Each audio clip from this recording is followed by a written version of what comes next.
Malaysia போகிறதுக்காக குடும்பத்தில் உள்ளவங்க எல்லாருமே தயாராகிட்டு இருக்காங்க. இதை தடுக்கிறதுக்காக ரோஹிணி மனோஜ் வழியாக விஜயா கிட்ட பேச வைக்கிறாங்க. கண்டிப்பாக மலேசியா போய் தான் ஆகணும் அப்படின்ட்டு விஜயா ஒத்த காலில் நிற்கிறாங்க. ரோஹிணி தன்னுடைய ஃப்ரெண்டு வித்யாவை சந்தித்து நடக்கிற எல்லா விஷயத்தையும் சொல்கிறாங்க.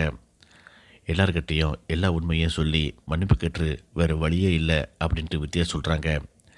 என்னால் அதை செய்ய முடியாது அப்படின்னு சொல்லிட்டு ரோஹிணி அந்த மலேசிய மாமாவை தனியாக கூப்பிட்டு பேசுகிறாங்க. இந்த ஒரு முறை மட்டும் எனக்கு உதவி செய்யுங்க. எங்கள் வீட்டுக்கு வந்து எங்கள் அப்பா ஜெயிலில் இறந்து போயிட்டாங்க அப்படின்ட்டு ஒரு பொய்யை சொல்லுங்கள். இது எல்லாத்துக்கும் ஒரு எண்டு கார்டு போடணும் அப்படின்னு சொல்லிட்டு கேட்குறாங்க.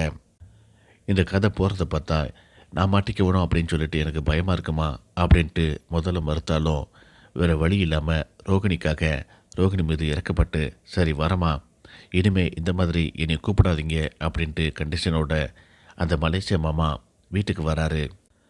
எல்லாரும் முன்னாலேயும் ரோகிணியை பார்த்து ஜெயிலில் இருக்கக்கூடிய உங்கள் அப்பாவை தொழில் எதிரிகள் கொண்டுட்டாங்கம்மா. இந்த நிலைமையில் நீ மலேசியா போனால் உன்னையும் கொண்டுடுவாங்க, உன்னோட உயிருக்கு ஆபத்திற்கு அப்படின்னு சொல்லிட்டு மாமா அங்கேருந்து போகிறாரு.